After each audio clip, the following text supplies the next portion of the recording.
Compass ए गोटे वस्तु ता पुणी एक छोट बक्स किंतु यार दाम वर्तमान परिस्थिति रे टिके अधिक होई थाई पारे किंतु यार दाम 17-18 वर्ष पूर्व यार दाम बहुत कम थिला।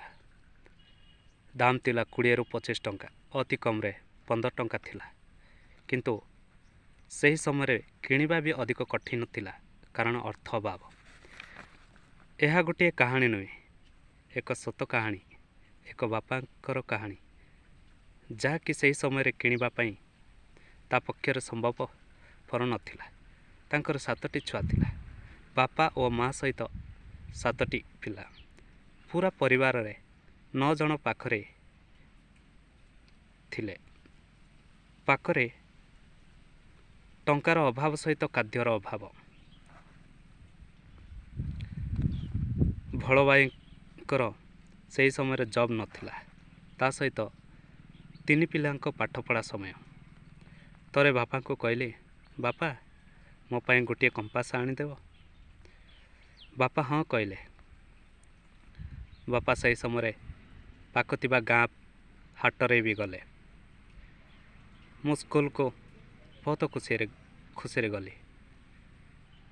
संध्या समय फेरला समय बापा को पचारे बापा मो पाई कंपास आनी दियो। बापा किंतु कहले बाटर आसला बेले गाड़ी धड़धड़ है तो बाटरे पड़गला। से समय मो मन दुख कली किंतु मो बापा को भी राति समय राति रे निद हेउ न थाए। सकाळो जल्दी उठिले एवं चली गले।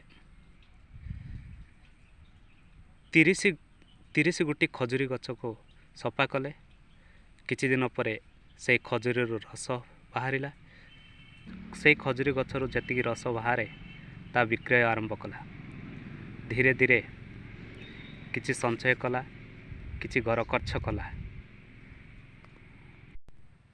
एमिति किछि संचय करी बापा एथर मो पाई कंपास आनिले। कंपास को देखी जेति खुशी कहले न सरे से दिन टारो बापा हो मो पछकु चाहि नांती। पिलांको पाठ पढ़ा खर्च बाहर करबा पई किछि ना किछि काम करंती। शेष रे बड़ पुओ को मास्टर गोटे झियो को अंगनवाड़ी गोटे पुओ को सीएससी डिजिटल सेंटर पई कैरियर खोली देले। सान झियो पई बीडी पढ़ाउछंती। जेते कष्ट हेउ जेते जल जंजाड़ आसिले मध्य से आम जीवन सब किछि अभाव पूरण करती।